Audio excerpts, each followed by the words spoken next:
최근에 이제 현장 체험 학습 도중에 그 사망 사건과 관련하여서 강원도의 이설교사가 유죄 판결을 받은 이후에 현장 체험 학습 학생 안전 관리 문제가 사회적으로 이슈가 좀 되고 있습니다.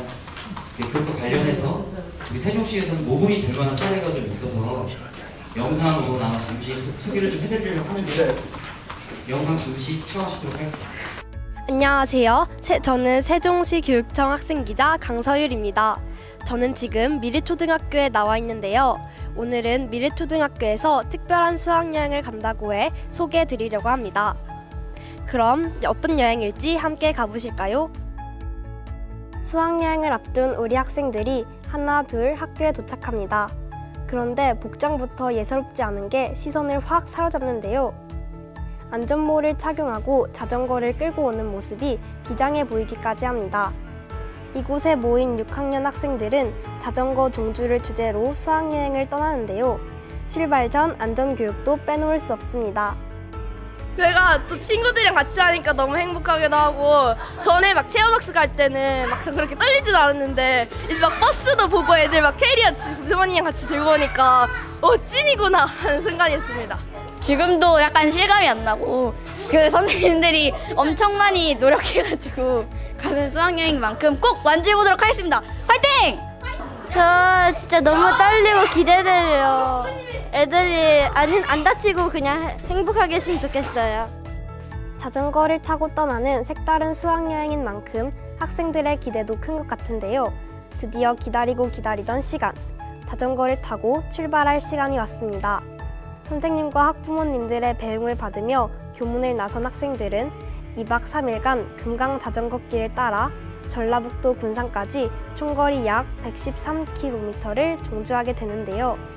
안전한 수학여행을 위해서 4월부터 5번에 걸쳐 자전거 종주 경험을 쌓으며 철저히 준비해왔고요. 수학여행 기간에는 세종시 자전거 연합이 동행해 학생들과 함께했습니다. 오늘 이렇게 자전거로 수학여행을 왔는데 왜 자전거로 수학여행을 왔는지에 대해 좀 설명 부탁드립니다. 저희 미르초 6학년 학생들이 좀 도전할 수 있고 좀 힘든 거를 극복할 수 있는 그런 활동을 했으면 좋겠거든요. 그래서 아이들한테 1년 프로젝트 활동으로 뭔가 멋진 도전을 한번 해보자라고 제안을 했고, 우리 아이들이 3월에 같이 회의를 할 때 금강 자전거길 종주를 하고 싶다는 아이디어를 주었어요. 그래서 선생님들이랑 학생들이랑 같이 회의하고 학생 투표를 거쳐가지고 이 멋진 자전거 도전을 하게 됐습니다. 오늘 이렇게 자전거로 수학여행 와보니까 기분이 어떤가요? 힘들지만 좋아요. 친구들이랑 자전거를 타니까 힘들지만 좋고, 그리고 좋은 추억을 만들 수 있을 것 같아요. 오늘 이렇게 자전거로 수학여행을 왔는데 좋거나 힘든 점이 있나요? 애들이 저희의 속도를 잘 못 따라오는 애들도 있어서 살짝 좀 힘든 점도 있었고, 재밌는 점은 또 애들하고 같이 대화를 하면서 자전거를 타니까 너무 재밌었어요.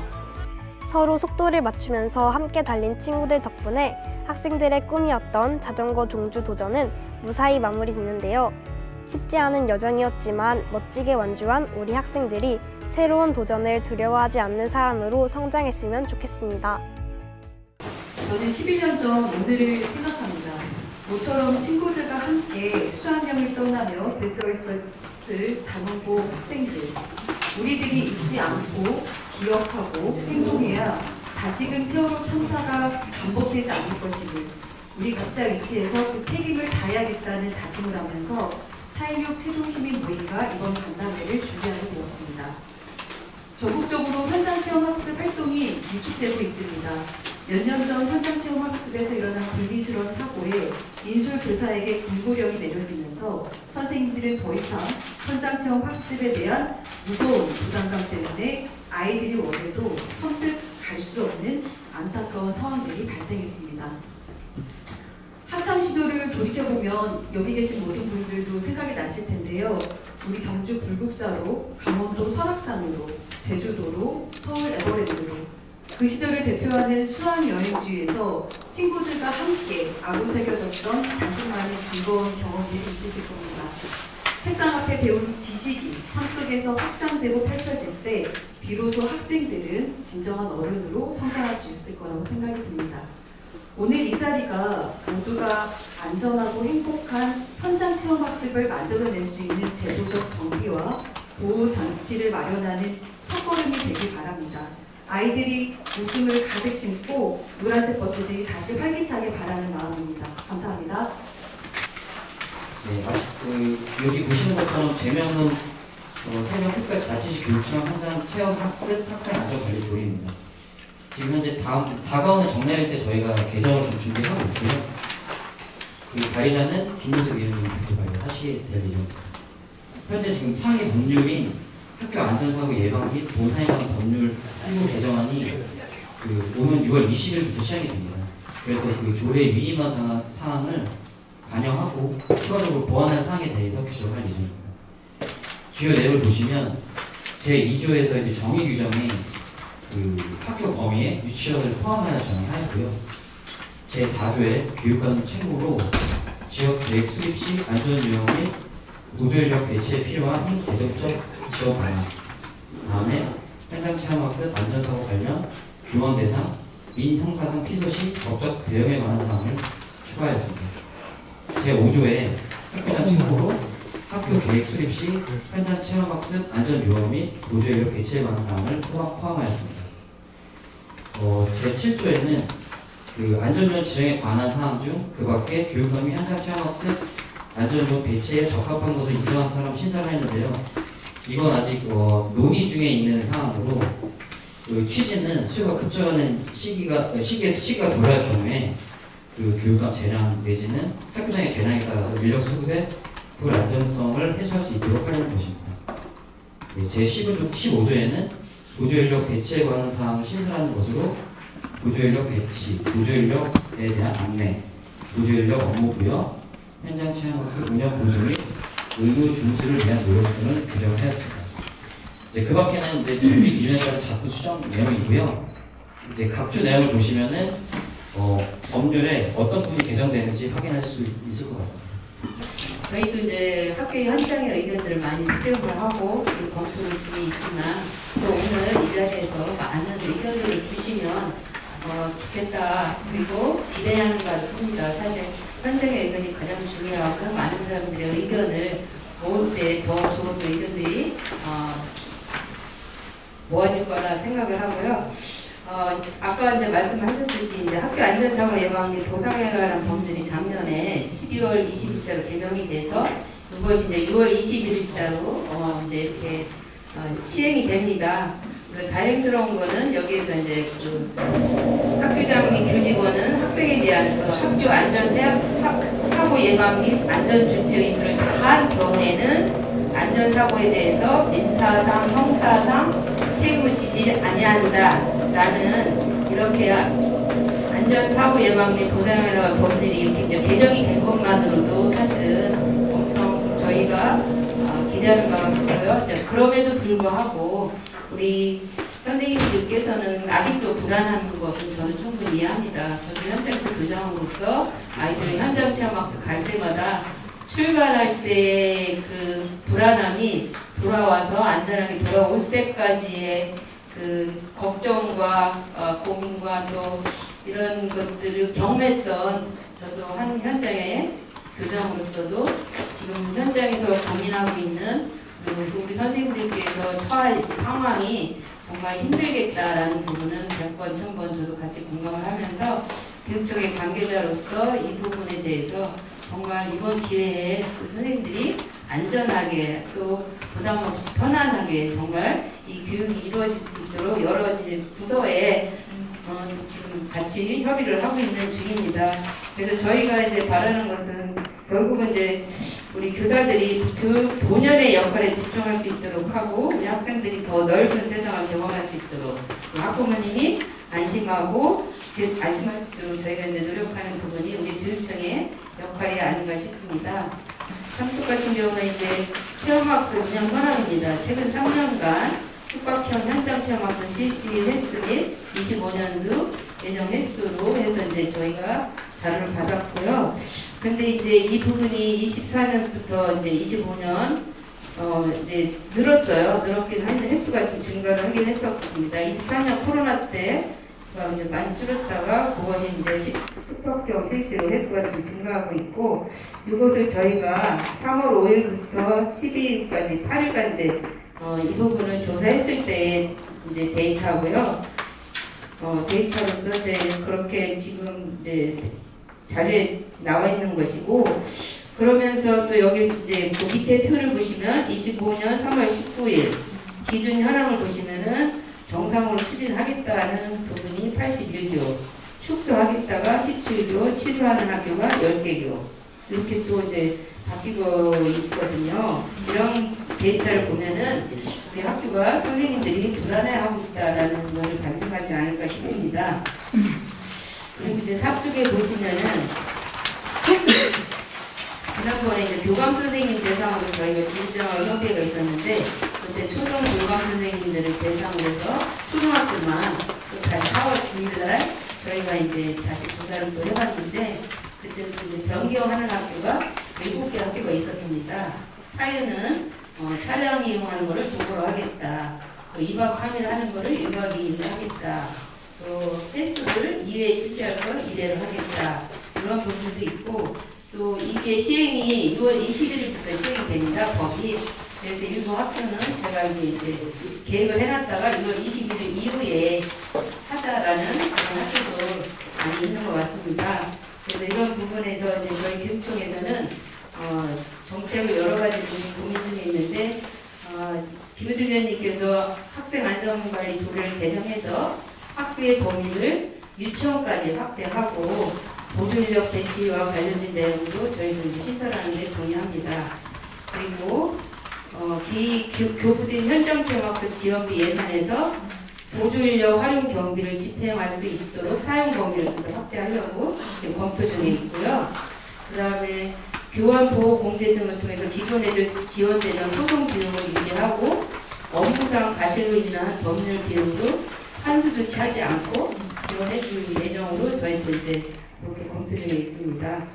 그래서 우리 교육청과 학교는 학생들의 안전을 최우선으로 하고 사전 예방에 최선을 다하고 있지만, 그럼에도 불구하고 모든 위험을 100% 통제한다는 것은 사실 현실적으로 어렵다는 부분은 아마 이해하시리라 생각을 합니다.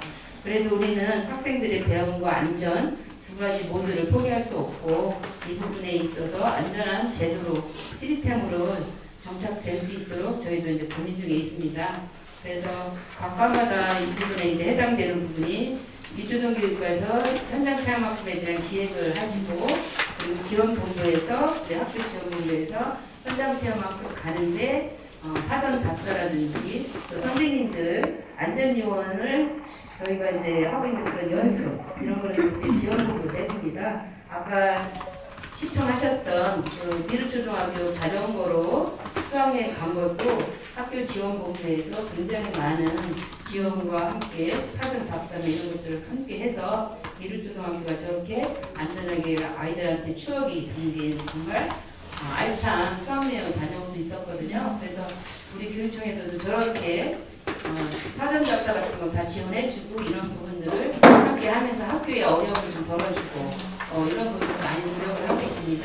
현장체험 학습을 시행하기 이전에 여러 가지 걱정하시는 이유들을 우선은 예방할 수 있도록, 그리고 실행 단계에서 안전하게 운영이 될 수 있도록 그렇게 지원을 하고 있습니다. 우선 현장체험 학습의 계획부터 실제 실행되고 그리고 현장에서의 프로그램까지를 일련의 과정을 지원하는 컨설팅을 운영을 하고 있고요. 150명 이상의 학교나 또는 국외 수학여행을 할 경우 필수로 반드시 하고 있지만, 그렇지 않더라도 작은 학교도 희망을 하고 요청한다면 저희가 지원을 하고 있고, 이렇게 컨설팅하는 것은 저희 본부 직원들뿐만이 아니라 초중고등학교 교장선생님, 교감선생님, 그리고 선생님들이 함께 하시고 있고요. 그리고 계획 수립을 하거나 안전에 관한 그런 일들은 세종시청과 경찰서, 그리고 이제 청소년진흥원 같이, 그리고 이제 행정직도 계약부를 같이 함께 그렇게 컨설팅을 하고 있습니다. 그리고 말씀 주신 것처럼 실제 우리가 현장 체험 학습을 하게 된다, 그런 계획이 섰다고 하면 사상답사를 하게 되는데 미르초등학교의 경우처럼 이렇게 사실 제일 훌륭한 분은 저는 이 담당 선생님이 그런 결정을 하고 의견 수렴을 하고 반철시키기까지가 가장 어려운 과정이었을 텐데 학부모님들을 설득하고 안전하게 하겠다는 그런 이제 그 동의를 끌어내기까지 어려우셨을 거고 또 교장선생님께서 그런 판단을 결정을 하시기 어려웠을 텐데 학교에서 요청이 올 때는 어떤 도움이 필요하다고 구체적으로 말씀은 없었고 이런 걸 하려고 하는데 어떤 도움이 필요할지는 모르겠으나 이제 많은 걱정은 된다.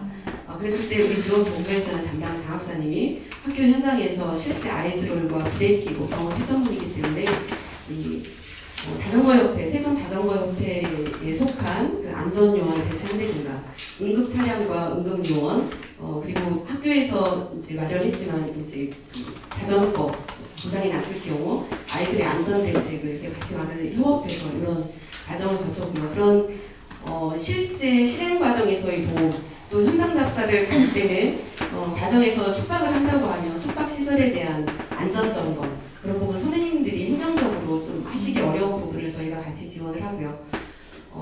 그동안 지난해 있었던 그 사례 보여드리는 것처럼 저희는 앞으로도 선생님들이 현장 체험 학습을 이제 결심을 하실 때 어떤 결정을 하셨을 때 세종에서의 활동뿐만이 아니라 세종 이외의 지역 서울이나 경기 또는 제주 등에서 이루어질 수 있고 저희 같은 경우는 제주에 수련원이고요. 연간 우리 세종 관내 학생들이 약 3,000명 이상 이용을 하고 있습니다. 규모가 작기 때문에 현재는 그렇고 증축을 통해서 좀 더 많은 학생들을 수용하려고 하는데 제주도에 보내는 이 수학여행도 꽤 많이 있어서 이렇게 학부모님들이 이런 수련활동 할 때 안심하실 수 있도록 저희가 제주도에서도 산악협회, 제주연맹과 협약을 해서 안전요원을 학교에서 요청을 할 경우에 우리 자전거협회처럼 이렇게 할 수 있도록 올해 그런 협약도 체결해졌습니다. 그래서 필요하다면 저희가 지금은 이제 제주 학생수련원 그리고 세종시에서 자전거협회에 연결하고 있지만 다른 곳에서 가능하다면 그리고 선생님께서 더 많은 이제 어떤 정보를 주신다고 하면 아이들이 필요하고 학부모님들이 요구하는 그런 안전에 필요한 것들을 더 지원하려고 하고요.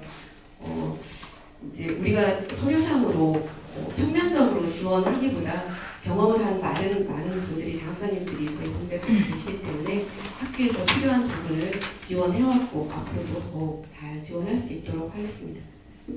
일단 앞서서 말씀해 주셨지만 분명히 조금 수치적으로는 저희가 뭐 중학교나 고등학교 같은 경우는 줄어들고 있지는 않지만 초등학교 같은 경우가 당초 계획과 달리 정상 추진의 수보다 축소나 최소화가 안 이루어지는 것은 사실입니다. 그만큼 초등학교가 많다는 것은 그 인솔교사에 대한 부담이 굉장히 많은 거라고 생각이 들면서 5페이지 보시면은 저희가 이번 조례에 담는 부분들 중에 중요한 것들 중에 하나가 그 안전요원을 지원을 통해서 인솔교사의 부담을 좀 줄여나가는 역할이 있거든요. 혹시 여기 저희가 또 특별히 교육안전위원회 담당자님을 모시고 했던 또 부분 중에 하나가 또 예산이 올라오면은 또 잘 살펴봐 주셔야 되기 때문에 이렇게 모셨는데요. 간단하게 저희 안전요원 지원 소요 금액을 설명해 주시면은 다음으로 또 이어가도록 하겠습니다. 네.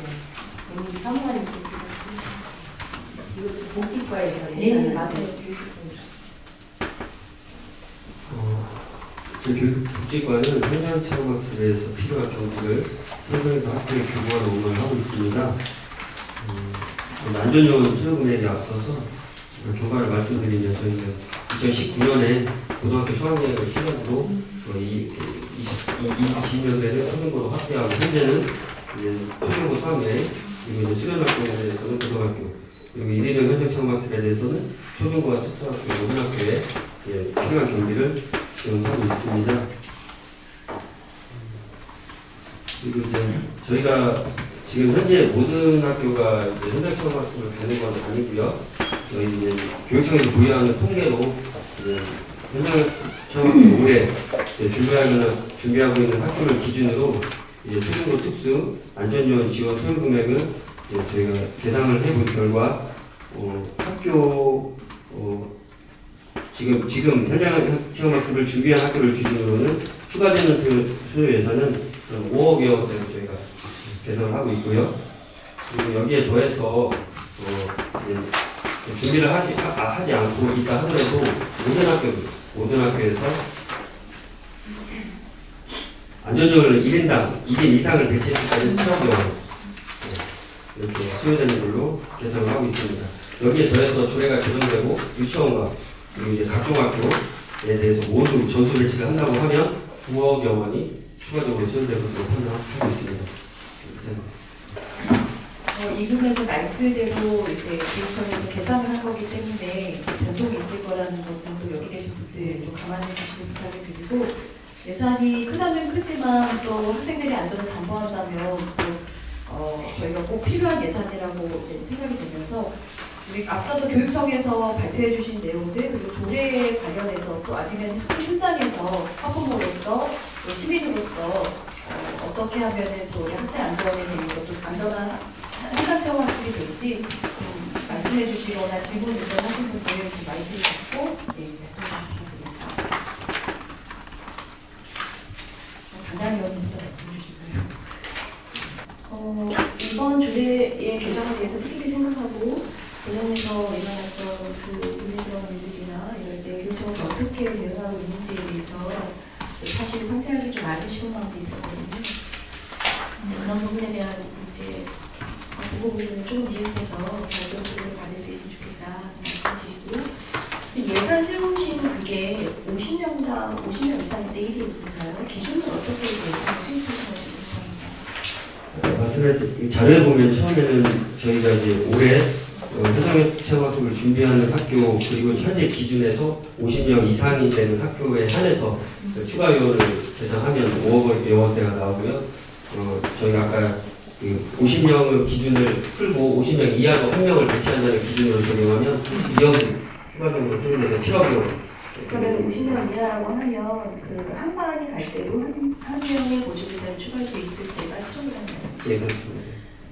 학교 측에서는 어느 게 더 현실성이 있다고 생각합니까? 지난번 그 사고도 사실 두 반을 같이 한 교사가 보조교사로 보는 경우였잖아요. 어느 게 더 문제라고 생각하시는지? 네, 저도 이제 이걸 고민하면서 조례에 있는 거 50명당 1명, 이건 이제 안전요원이에요. 안전요원이라 하면은 전문 인력이에요. 그래서 조례에 보면 여러 가지 청소년 지도사라든지 교사도 자격은 돼요. 근데 교사라는 직업 자격만으로는 안 돼요. 그리고 안전에 관한 여러 가지 교육을 받아야 돼요. 그래서 본부에서 연수를 해서 선생님들도 지금 거의 한 87%, 우리 선생님들이 거의 87% 정도는 안전요원으로의 자격을 갖췄어요. 그래서 저희는 이제 선생님들은 안전요원을 100% 하는 게 저희 목표고요. 그래서 해마다 지금 계속 지원 본부에서 연수를 하고 있거든요. 그래서 이런 것은 안전요원인데, 그리고 이제 안전요원이라면 내부로 교사가 될 수도 있고, 이렇게 또 외부로 또 안전요원이 이제 자격을 가진 분들이 있잖아요. 이런 분들이 있는데, 이분들은 이제 사실은 저희가 찾기가 어려운 부분도 있어요. 그래서 의원님께서 아까 말했듯이 그 조례 중에 이제 그 교육감이 인정하는 그런 걸 하나 하거든요. 그래서 저 개인적으로 고민을 해봤는데, 내가 교사 담임이면 제가 인도를 하죠. 앞에 서서 아이들이 데리고 가겠죠. 그런데 뒤에 한 분이 꼭 필요할 것 같아요. 제가 보기에는. 뒤에 한 명이 가서 얘네가 그 선생님을 잘 따라가고 있는지, 딴 데로 가지 않는지. 그래서 한 학급당 저는 2명은 교사 외에 1명은 필요하겠다. 그러면 뒤에서 이렇게 살피면서 가면은 그런 안전이 될 것 같은데, 이 사람은 전문적인 안전요원이 아니어도 되겠다. 왜냐면 교원은 지금 저희가 100%로 안전요원 자격을 주고 있기 때문에 거의 87%가 안전요원 자격을 갖고 있기 때문에 그냥 일반 그냥 뒤에서 같이 도와줄 수 있는 보조인력, 안전요원이 아니라 보조인력을 해서 학급당 1명씩을 보조인력을 넣어주면 선생님들이 조금 부담이 덜하고 안전하지 않을까라는 생각을 하고 있는데, 그런 부분에서 이제 만약에 그랬을 경우에는 1학년 유치원부터 고3까지면 고등학교나 중고등학교 사실 그렇지는 않을 것 같아요. 유치원이나 초등학교가 많이 필요하겠죠. 그랬을 때 한 명씩 대당 이렇게 보조 인력을 좀 넣어주는 거가 어떨까, 그런 부분을 좀 고민하고 있는데, 이제 그것도 이제 저희가 예산을 해보니 그것도 만만치는 않아요, 사실은. 그럴 때 이 보조인력의 인건비라 하면은 보통은 이제 우리가 이제 지킴이 분들 하루 하시는 분들에 한해서 근데 여기 안전요원 25만 5천 원으로 해가지고 이거를 이제 잡았거든요, 저희가. 그렇다면은 안전요원가 보조 인력을 좀 더 지원해주고 이런 부분도 한번 저희가 검토를 해봐야 되겠다. 저는 개인적으로 그렇게 고민을 해봤습니다. 네, 좀 답변 감사드리고요. 그러면 안전요원은 이미 있던 조례잖아요. 네. 개정하는 부분이 아니라 그럼 예산을 새롭게 수립하시는 말씀은 기존의 안전요원도 배치가 안 됐었거든요. 아니요, 됐죠. 안전요원이 배치가 됐었는데 네. 좀 더 추가적으로? 그렇죠. 추가적으로 보조 인력을 좀 더 보조 인력 배치 예산인가요? 그럼 5억 배치? 아니 이건 안전요원인 거고요, 아까. 그러니까 이상해. 네. 정리하자면 이제 안전요원 배치로 이제 기준을 두었으나 지금 방금 우리가 보조 인력을 하면은 이제 안전요원은 교사분이 100%로 이제 목표로 하면서 안전요원 2대 그 안전요원으로 하게 되면 이제 비용도 많고 그리고 역할이 사실 안전요원 한 분이 계시기 때문에 그를 보조할 수 있는 인력을 두면은 예산이 더 절감할 수 있는데 이 기준은 안전요원 기준이지만 예산이라든가 좀 상황에 맞게끔은 보조 교사로 해서 예산이 줄어들 수 있다. 예산의 범위가 그렇다는 것이죠. 그러면 죄송해요. 제가 사전에 충분한 설명을 드리고 여기 와서 듣다 보니까 그러면 안전요원 예산이 이미 수립이 되어 있었고 아까 말씀하신 5억이나 7억을 보조교사를 좀 더 추가할 때 드는 비용이라는 말씀이신 거죠? 네. 교사가 이제 선생님을 안전요원을 할 수도 있다. 87%가 안전교원 받았다고 말씀드렸잖아요.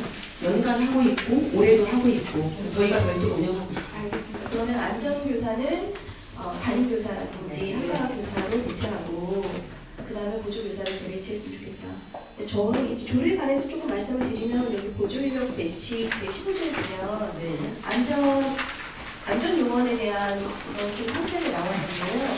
보조 인력에 대해서는 그냥 안전조치 의무 등을 안내하도록 되어 있는데 사실은 그 뒷부분에서 뭔가 아이들을 편성하고 안전조치를 하는 역할이 그렇게 가볍게 생각할 수 있는 역할은 아니어서 이 보조 인력에 대한 자격 조건이라든지 기준들에 대해서도 좀 더 규칙이라든지 아니면 좀 지침이라든지 이런 방식으로 해놓는 것이 좀 필요하지 않나 라는 생각을 또 합니다.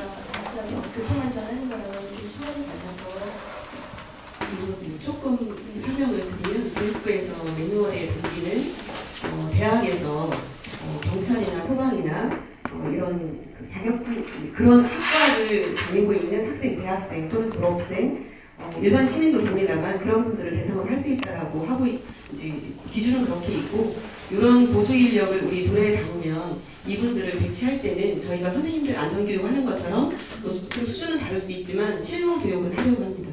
그래서 그렇게 해서 배치될 수 있도록. 다른 하나는 여기 제5조에 보면 이거는 원래부터 있었던 건데 교육관이 정하는 바에 따라 제2항 교육관이 정하는 바에 따라 학교 운영위원회 심의 이끌고 자문 절차를 생략할 수 있다라고 되어 있고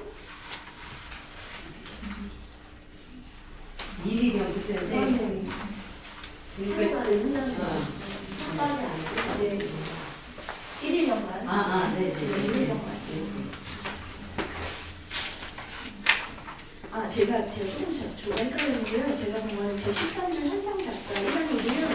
현장 답사 1항에서 학교 운영위원회 심의 또는 자문 거쳐 학교 자문 판단에 따라 사전 답사를 생략할 수 있다라고 되어 있는데 사실 학교 운영위원회가 학부모님들과 그다음 지역 운영위원회로 구성이 되다 보니 좀 학교에 좀 더 친근감 있게 학교 협조적으로 할 수 있는 경우가 많이 있어서 이런 부분들도 단순하게 학교 운영위원회의 심의보다는 어떤 규칙들을 어느 정도 정해서 거리가 그러니까 1인력인 것처럼 거리가 어느 정도 된다거나 아니면 인원이 된다고 된다거나 구체적인 어떤 기준을 수립하는 게 어떨까라는 생각이 듭니다.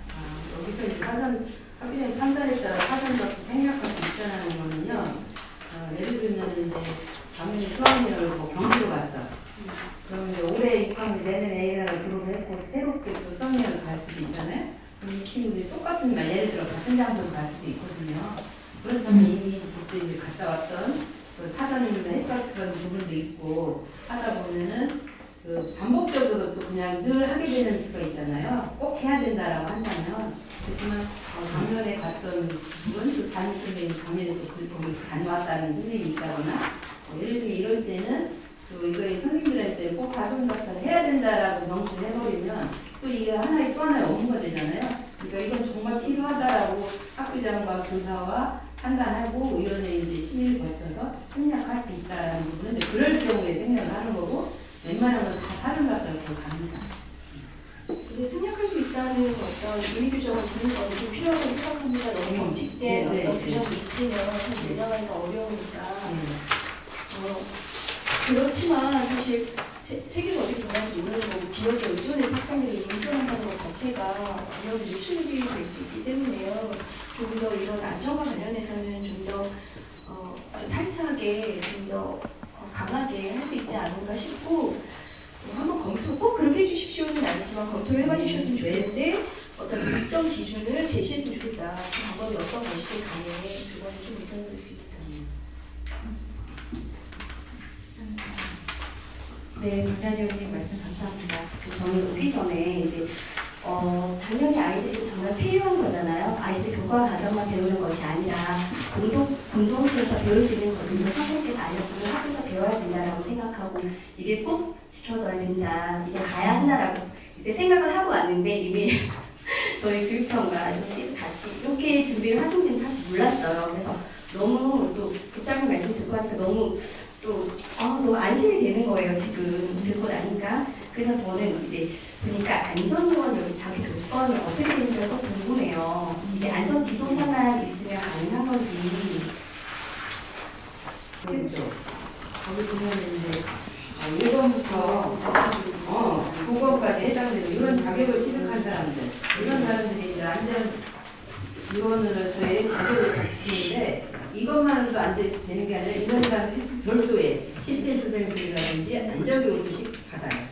거기에 보면은 우리 선생님 같은 경우는 8번 같은 경우, 파랑 같은 경우는 유아교육법 제22조 또는 초중등교육법 제22조에 따른 교원 자격을 취득한 사람. 이게 우리 선생님들이잖아요. 우리 선생님도 그냥 안전요원이 되는 것이 아니라 아까 말씀드렸듯이 소정의 연수를 받아야 돼요.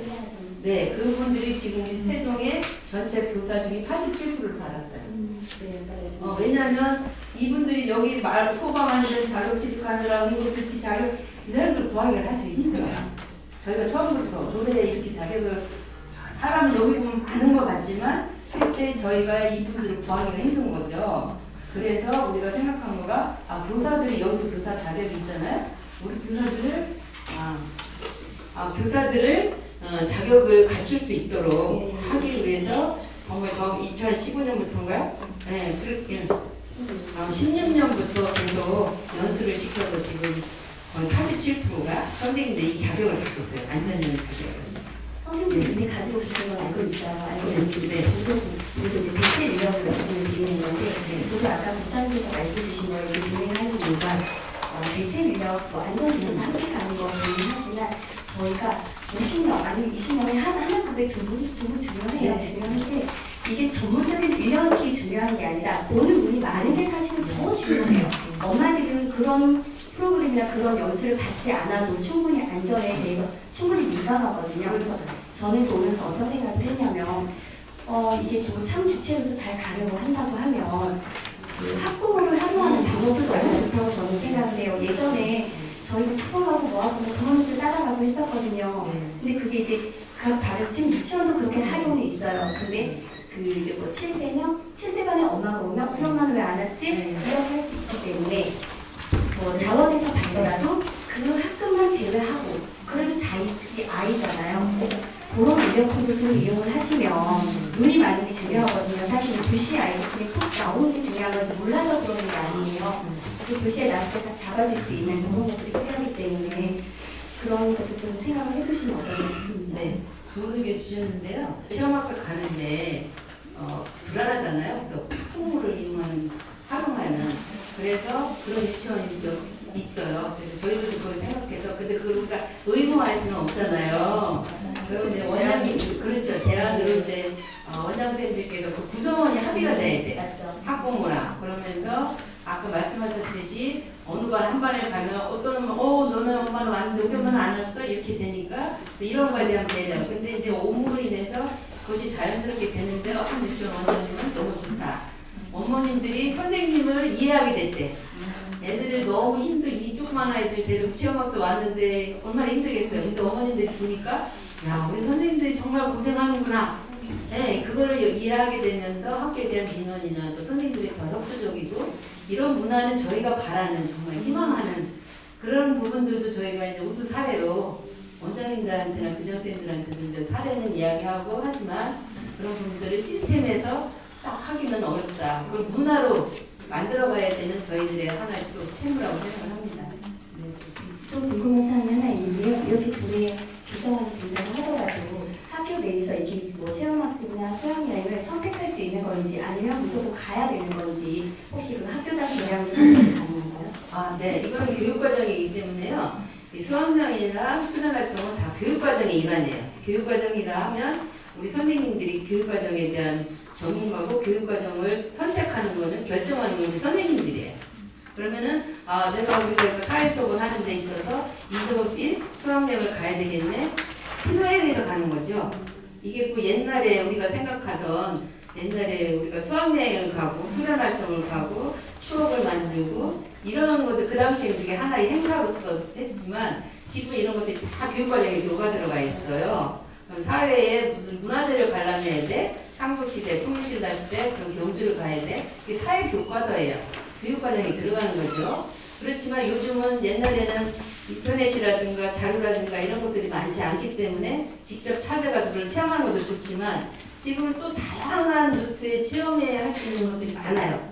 그러다 보니까 가서 가자라고 생각하는 선생님이 결정할 수도 있고 우리는 이거 대신에 안 가고 이 시스템, 이 프로그램을 인터넷, 다른 다양한 자료, 교육 자료를 활용할 수도 있어요.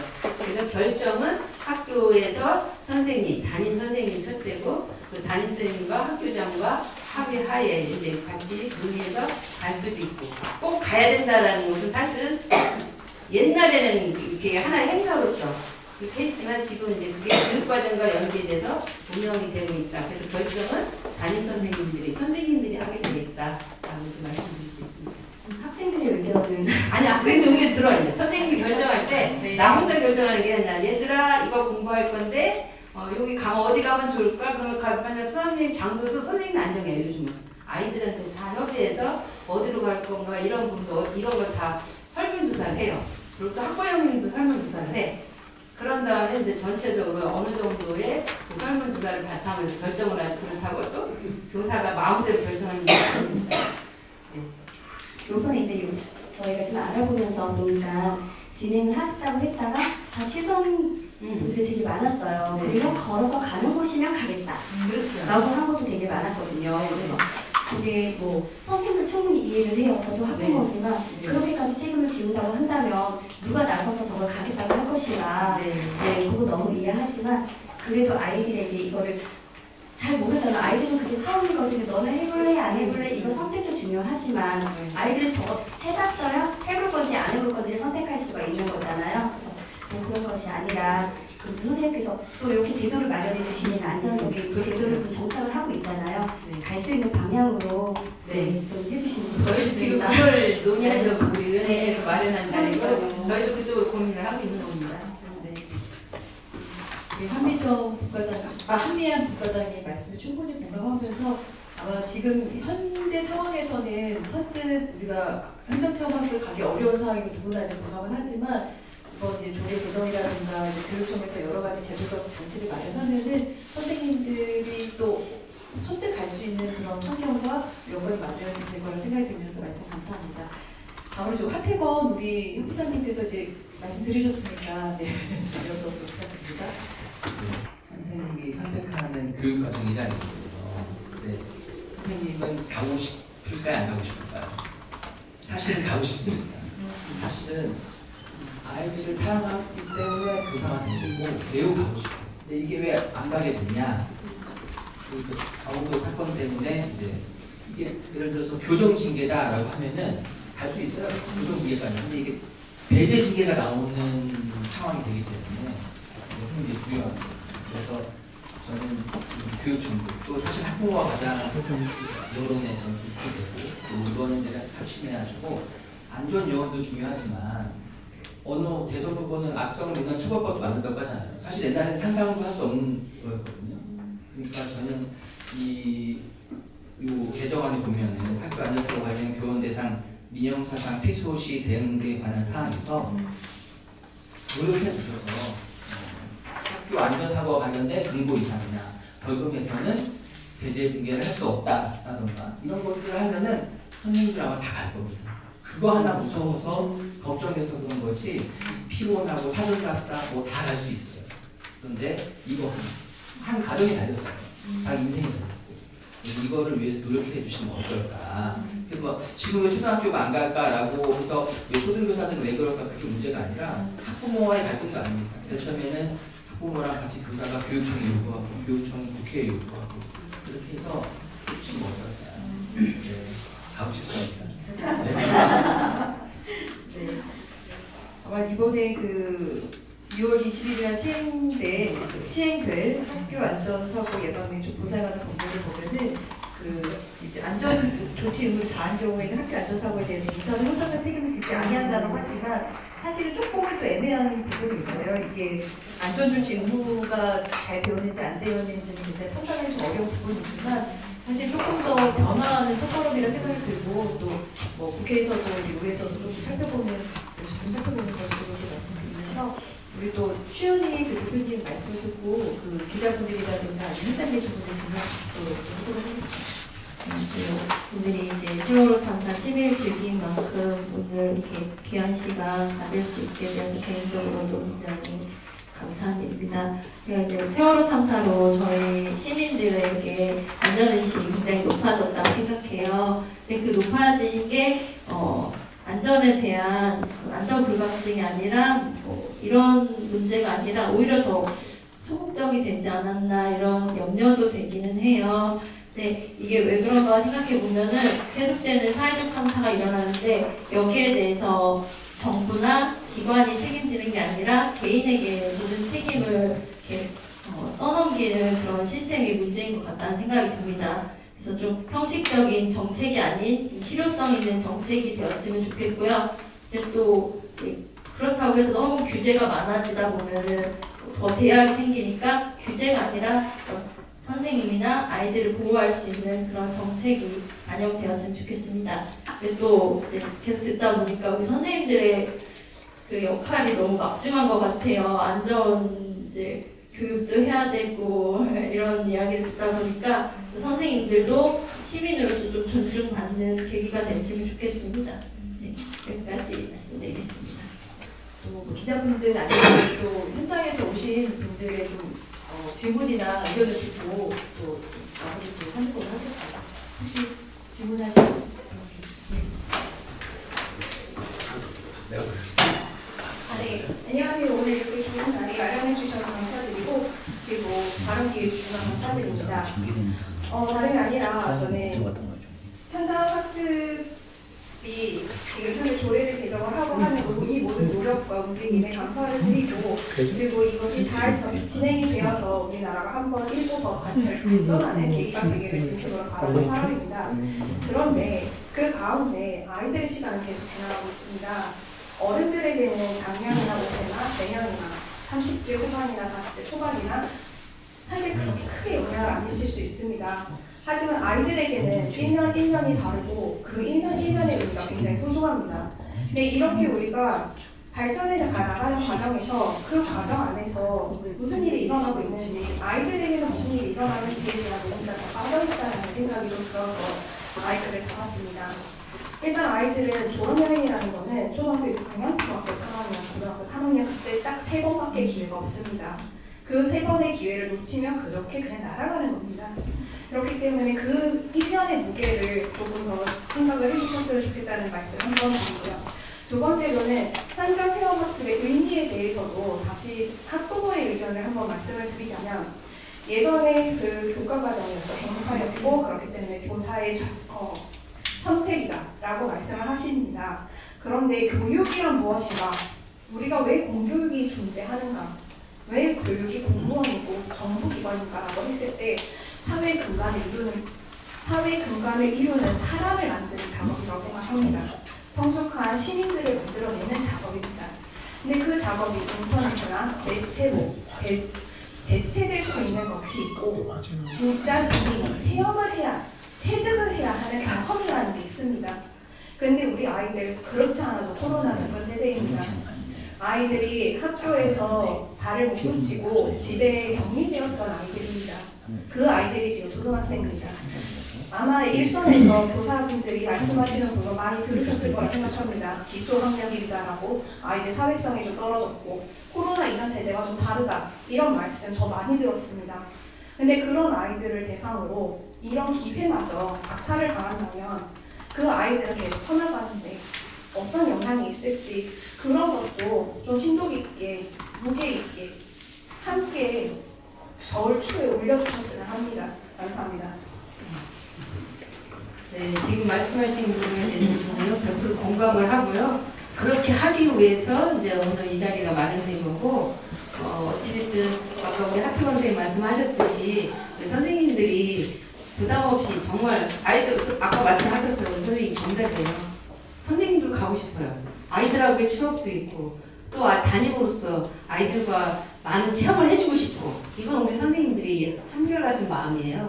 그렇지만 제도적으로 이렇게 미디가 돼서 그동안 일어났던 이런 불안한 이것들을 우리가 빨리 제도적으로 안착이 되게 하기 위한 날이고 지금 말씀해 주신 부분은 100% 저도 공감을 합니다. 그런 쪽으로 노력을 하겠습니다. 네, 우리 성함 우리 학부모 운영회 제가 한번 성함 말씀드리려고요. 아까 말씀하셨는데 그냥 익명으로 괜찮습니다. 아마 여기 계신 모든 분들이 과거에 이제 학생이었고 그리고 그 나이 또래를 이제 자녀를 둔 또 학부모이시기도 하고 그 마음을 누구보다도 잘 아는 이제 사람들인데 그 각자 위치에서 이제 최선을 다해야지만 이게 뭔가 사회가 변화되고 또 이런 부분들도 사실은 누구 한 사람의 책임은 아니거든요. 제도적으로 또 완비를 해야 되고 또 많은 그런 공력을 기울여야 되는 상황에서 오늘 좀 귀한 또 말씀들을 해주셔서 너무 감사드리고요. 기자분들 오셨는데 혹시 질문이 있으시면 좀 받아보고 아니면은 조금 더 이렇게 해서 마무리도 하도록 하겠습니다. 아, 그냥 할게요. 마이크로 드리고 마이크로. 그냥 할게요. 아니 이게 방송되고 있어. 마이크 하시죠. 국장님, 네. 이 체험학습이요. 진짜 아이들은 가고 싶어해요. 네. 너무 좋아하는데 네. 아까 회장님 말씀하셨지만 교사 입장에서 다 가고 싶다고 하셨잖아요. 근데 일부는 귀찮고 또 나한테 책임이 전가될까봐 회피하는 경우도 있어요. 있어요. 분명히 있습니다. 전가될까봐. 예, 분명히 있습니다. 저희가 해결될 부분이라고 예. 생각을 합니다. 또 실례로 아이들 학교 스포츠도 마찬가지예요. 네. 주말에 열리는 대회에 인솔교사가 귀찮아서 대회에 참가 안 하는 게 너무 많아요. 그렇죠? 어찌됐건 안전을 담보로 해서 이런 열정을 보이는 교사들한테 어떤 동기부여를 교육청에서 해줬으면 좋겠어요. 어떤 네. 인센티브를 준다든가 어떤 격려를 해준다든가 네. 그렇게 해서 아이들과 하고 안전을 담보로 한 아이들이 행복한 교육이 현장이 됐으면 좋겠어요. 네. 제안 드리는 거예요. 네, 감사합니다. 알겠습니다. 네. 아마 방금 기자님께서 말씀하신 부분은 뭐 학교 현장에서 선생님들께서 굉장히 노력을 많이 하시고 또 학생들을 위해서 현장 체험학습이라든가 이제 적극적으로 하시지만 이런 제도적 장치가 완비가 된다 하더라도 어떤 이제 교사분들이 굉장히 열정적으로 하시는 분들이 또 많이 계실 거잖아요. 근데 그런 분들에 대해서 좀 적절한 인센티브를 또 우리 교육청에서 가용을 한다면 더 많은 선생님들이 더 열정적으로 하시지 않을까라는 그런 말씀이신 것 같아서 교육청에서도 참고해 주시길 부탁드리겠습니다. 알겠습니다. 혹시 또 다른 뭐 지금 한 분 또 계셨어요? 간담회 하면서 제가 가장 궁금한 점이 하나 있습니다. 안전요원인데 저희가 뭐 현장 학습들이 이루어지는 시기가 거의 비슷합니다. 봄, 가을 비슷한데 그 시기에 현장 학습들이 몰려 있습니다. 안전요원들이 인력 확보가 가능할까 가장 큰 의문이 듭니다. 학급을 2박 3일로 가는 데도 있고 1박으로 가는 데도 있고 그런 과정에서 일정들이 몰릴 수도 있고 일정 기간들이 몰릴 수도 있고 그런 상황에서 인력이 과연 확보가 될지 그게 좀 의문스럽습니다. 안전요원 관련해는 안전교육부터 말씀을 드릴게요. 안전요원으로 지정될 수 있는 분들, 교사이거나 여기 여러 가지 자격증이 있는데 이런 가진 분들이 될 수 있고 그렇다 하더라도 이 분들은 우리 교육청에서 운영하는 중앙응급처치교육원에서 이제 교육을 받고 그래야 이제 안전요원이 되는데 이 안전요원은 인솔교사 선생님을 제외한 선생님인 안전요원 또는 외부 기관의 안전요원. 근데 이제 말씀 주시는 거는 외부에 그렇게 자원이 있느냐라는 이제 그런 걱정이신 거예요.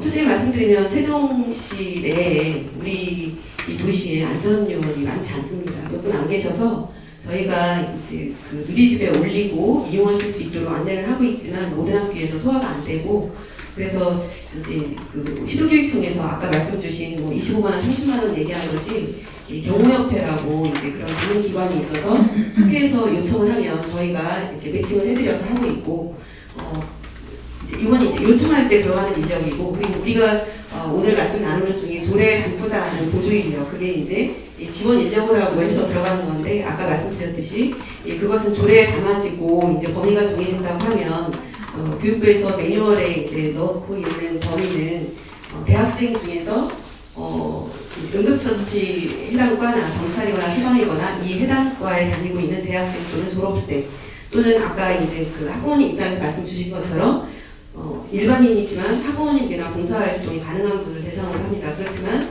아까 말씀드린 것처럼 그런 분들을 모신다 하더라도 자격증이 있건 없건 우리 교육청에서는 안전교육을 하고 이제 배치를 하겠다 그런 말씀이에요. 그래서 현재는 부족한 것이 사실이고 외부 기관에서 이제 저희가 또 요청이 있다면 그렇게 하고 있고 그런 부족한 인력을 하기 위해서 조례에 아마 담게 될 거다 그런 말씀드립니다.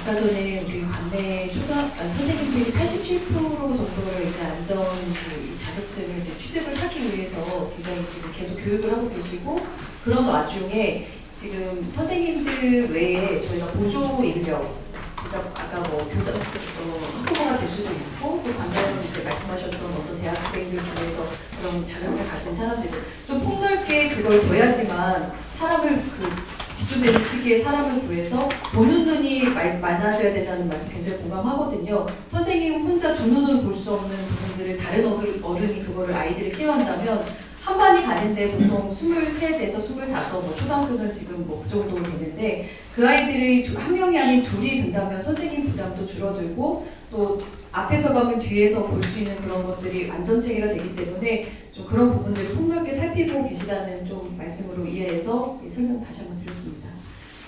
혹시 또 다른 기자님들 질문 하나만 더 여쭤볼게요. 네. 이게 현장체험학습 안전법에 이 국회 통과했잖아요. 보조인력 배치 및 행대정적 지원. 네. 국회는 통과했죠. 그러면 의회 차원의 조례가 꼭 저기 동반이 돼야 되나요? 보시면 제가 좀 설명드리겠습니다. 이 부분은 이제 통과가 되어서 시행은 6월 20일 날 시행이 됐는데 저희가 2페이지 보시면은 제10조 4에 학교가 교육활동에 대한 안전관리 및 지원 등이 있습니다.